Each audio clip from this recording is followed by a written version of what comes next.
Dilakukan oleh SPPG bermasalah membuat program yang didasari dengan niat baik justru menjadi berantakan. Langkah tegas dan pengawasan yang ketat harus segera dilakukan karena keselamatan bahkan nyawa penerus bangsa dipertaruhkan dalam hal ini. Dan kita akan membahas lebih lanjut pemirsa bersama dengan sejumlah narasumber yang telah terhubung secara virtual. Di antaranya sudah ada Widiawati selaku juru bicara Kementerian Kesehatan dan juga ada Profesor Suparji Ahmad, pakar hukum pidana Universitas Al-Azhar Indonesia. Selamat malam Bu Wiwit, Prof. Suparji. Selamat malam Mbak Zuza, selamat malam Prof. Baik, saya ingin ke Bu Wiwit terlebih dahulu. Bu Wiwit, kan sudah dilakukan ya rapat bersama dengan Komisi 9 DPR dan juga ada BGN membahas terkait dengan hal ini. Nah, dari maraknya kasus keracunan MBG yang terungkap Bu saat ini. Nah, Kementerian Kesehatan sendiri melihat kesalahan seperti apa sebenarnya yang terjadi di SPPG tersebut? Karena kan dari pihak BGN mengatakan yang bermasalah ini mayoritas memang berada di SPPG. Iya, terima kasih Mbak Zosa. Jadi sebetulnya saat ini memang kita masih dalam tahap identifikasi permasalahan oleh tim lintas sektor, dan proses ini memang penting sekali untuk memastikan penyebab kejadian dapat diketahui secara tepat dan akurat sehingga tindak lanjut yang dilakukan itu sesuai dan juga tepat sasaran. Nah, sebetulnya Kemenkes itu sudah juga melakukan pengawasan jadi sudah mengeluarkan sebuah pedoman sejak bulan Oktober atau Desember 2024 dan juga di Januari 2025. Kemudian juga dilakukan melalui inspeksi kesehatan lingkungan, pembuatan SOP, kemudian pedoman teknis yang terkait dengan keamanan pangan yang siap saji MBG ini, dan juga sudah melakukan sosialisasi terkait dengan keamanan pangan siap saji ini. Nah, hal lain yang juga melakukan peningkatan kapasitas tenaga penjamah dalam keamanan pangan bagi SPPG, serta melakukan penanggulangan yang sudah dikatakan KLB keracunan. Tentunya dibantu oleh Dinas Kesehatan Provinsi, Kabupaten, Kota di seluruh Indonesia. Dan memang kita sudah juga membuat sebuah tim gerak cepat untuk mengetahui dan juga menangani kasus-kasus keracunan sesegera mungkin. Baik, upaya dari Kemenkes juga sudah dilakukan ya untuk dapat membantu mengungkap terkait dengan kasus ini. Nah, saya ingin ke Prof. Suparji. Prof, kita lihat ya kasus keracunan massal ini menjadi perhatian serius karena korbannya tidak sedikit, bahkan di banyak lokasi juga. Pertanyaan saya untuk kasus ini, Prof, apakah ini memang bisa dikatakan ini telah melanggar hukum pidana atau hukum perdata, atau keduanya juga dilanggar, ada unsur yang sudah terpenuhi? Sepanjang pengamatan Anda seperti apa, Prof?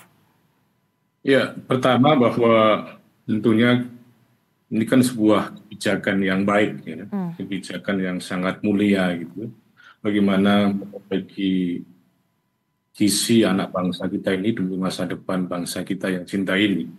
Namun bahwa dalam konteks kebijakan umum itu ada sebuah prinsip etis yang kemudian harus dipegang, ya, di mana satu korban itu terlalu banyak gitu ya.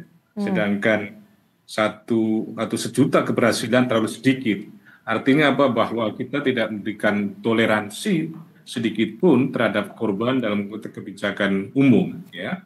Nah, itu artinya bahwa kita tidak menganggap ini sesuatu yang sepele, sesuatu yang sangat serius, sesuatu yang sangat harus dicari penyelesaiannya. Nah, kemudian lalu pertanyaannya apakah ini bisa masuk ranah pidana atau ranah perdata gitu ya?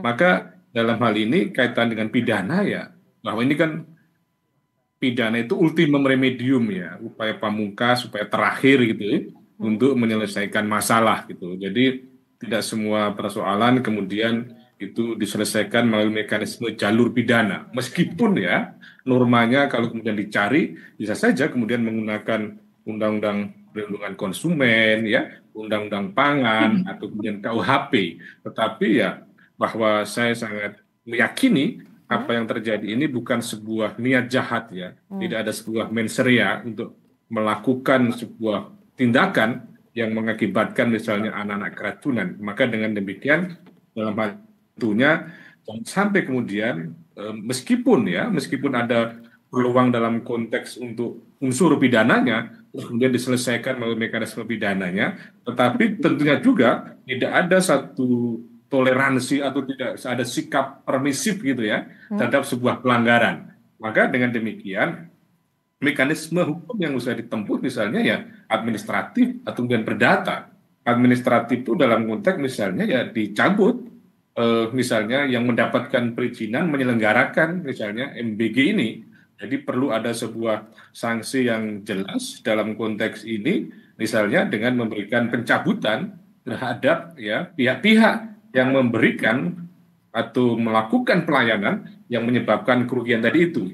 Dalam konteks perspektif sanksi administratif, dalam perspektif perdata bisa saja kemudian ada 1365 dalam konteks perbuatan melawan hukum. Adanya perbuatan yang kemudian melawan hukum, yang kemudian menimbulkan kerugian. Tetapi sekali lagi bahwa dalam pandangan saya, ini yang terpenting adalah dicari akar masalahnya apa, ya, sehingga kemudian bisa diantisipasi supaya tidak terulang lagi bahwa jalur pidana, jalur perdata, jalur administrasi itu memungkinkan untuk kemudian ditempuh, tetapi kan bukan terus kemudian solusi yang efektif, tapi solusi yang efektif itu adalah bagaimana ada sebuah mekanisme pengawasan yang ketat gitu ya, mulai dari pemasok barang, pemasok makanan, sampai kemudian siapa yang memasak dan lain sebagainya. Demikian pula juga perlu ada transparansi ya tentang pengolahan dan ada tindakan yang cepat gitu ya, supaya tidak ada korban yang kemudian serius penyakitnya. Ya. Baik, tetapi yang menjadi menarik Prof sebenarnya karena ada pernyataan dari Wakil Kepala BGN yang mengatakan terbuka opsi untuk mempidanakan dari pihak SPPG yang memang terbukti telah lalai. Nah, pertanyaan saya lanjutannya Prof adalah kalau kita lihat dalam KUHP pasal 360 apakah unsur ini terpenuhi Prof, dan jika iya siapa sebenarnya pihak yang bisa dimintai pertanggungjawaban jika memang penyelesaian secara hukum pidana yang akan dipilih oleh Badan Gizi Nasional? Ya, memang betul bahwa di dalam konteks pasal 360 itu kan karena kelalaian ya menyebabkan orang sakit kan itu, khususnya di ayat 2 itu. Jadi unsur ini adalah terpenuhi kan gitu. Maka ketika memang itu mau dipakai dalam rangka menimbulkan efek jera, maka itu tinggal diminta siapa yang bertanggung jawab kan itu. Nah, dalam konteks pertanggungjawaban ini bisa banyak pihak ya, mulai dari vendor penyedia makanan, dari kemudian yang memasak, dari kemudian yang menyedia dalam konteks 55 ayat 1 angka 1 KUHP itu ada yang menyuruh, ada yang kemudian melakukan, ada yang kemudian turut serta. Jadi kalau menggunakan konstruksi KUHP memang akhirnya bisa diminta pertanggungjawaban kepada para pihak tadi itu. Memang unsurnya tinggal dibuktikan saja, kelalaian menyebabkan orang lain misalnya sakit dalam hal ini keracunan tadi itu. Mengukur soal kelalaian itu kan soal tanggung jawab. Betul. Ketika tanggung jawab tidak dilaksanakan sebagaimana mestinya, dikategorikanlah itu sebuah kelalaian gitu loh, ya. Baik, nah sekarang Bu Wiwit, sanksi apa sebenarnya yang bisa dikenakan terhadap SPPG yang memang terbukti telah memenuhi unsur kelalaian ya dalam hal ini? Kalau kita rujukan memang sebenarnya MBG ini menjadi kewenangan dari BGN, tetapi kan tetap saja Kemenkes juga turut mendampingi terkait dengan hal ini. Dan bagaimana langkah dari Kemenkes untuk memastikan bahwa hal serupa tidak terjadi lagi, apalagi ini program prioritas dari Presiden selama masa pemerintahannya? Iya, tadi kalau sanksi tadi sudah diuraikan sebetulnya dengan jelas oleh Prof. Suparji bahwa ada prosesnya, kemudian ada ketentuan-ketentuannya. Nah, kalau saya saya menjawab melalui sisi Kemenkes bahwa kita juga mesti tahu tuh standar dapur SPPG itu seperti apa. Jadi tentunya dia harus mempunyai SLHS tadi itu ya, kemudian menerapkan prinsip-prinsip keamanan pangan tadi sudah diutarakan oleh Prof. Suparji, termasuk juga fasilitas dan sarana yang bersih, penjamah pangan yang juga penting, yang terlatih, serta penyimpanan bahan pangan yang aman. Lalu Kemenkes tuh gimana kalau misalnya ada lagi terulang? Nah, Kementerian Kesehatan dari minggu kemarin hari Minggu sudah melakukan koordinasi bersama dengan lintas sektor kementerian dan lembaga pemerintah daerah dan akan memperkuat tentang pengawasan, kemudian pelatihan bagi penjamah dan bagi seluruh tenaga kesehatan, kemudian melakukan inspeksi berkala. edukasi kepada penjamah pangan serta masyarakat memang juga harus terus ditingkatkan untuk mencegah kejadian serupa.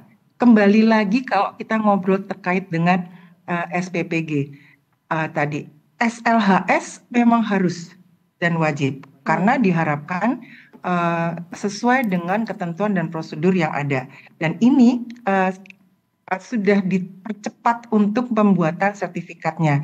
Dan BGN tadi mengatakan bahwa sampai 1 bulan di akhir Oktober 2025 ini mudah-mudahan semua sudah memperoleh SLHS ini. Dan diadakan juga pengecekan setiap hari pada proses penyelenggaraan makanan, seperti penentuan spesifikasi bahan pangan, kemudian juga penyimpanan, proses memasak, pemorsian hingga distribusi. Ini berkaitan cukup tajam untuk memperoleh makanan itu pada suhu yang ada yang ditentukan.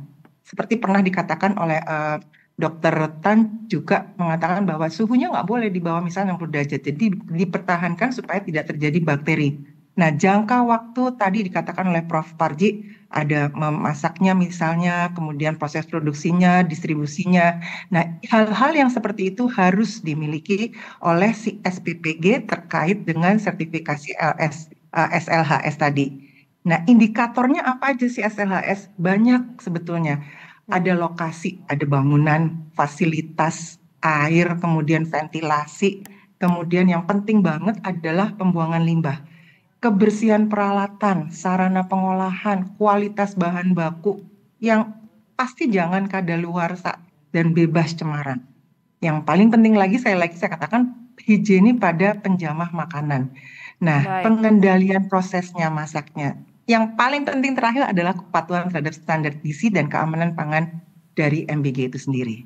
Baik, selain memenuhi terkait dengan kewajiban sertifikat, SDM dan juga SOP ini harus benar-benar dijaga ya agar kasus ini tidak serupa. Kita akan kawal bersama-sama terkait dengan kasus ini dan seperti tadi kata Prof. Parji, hukum pidana ini ultimum remedium. Jadi kita harapkan proses-proses yang lain dalam pengungkapan kasus ini bisa lebih diutamakan terlebih dahulu. Terima kasih kepada seluruh narasumber telah berbagi pandangan bersama kami di Berita Satu Utama. Salam sehat, selamat kembali beraktivitas. Terima kasih Mbak, selamat sehat.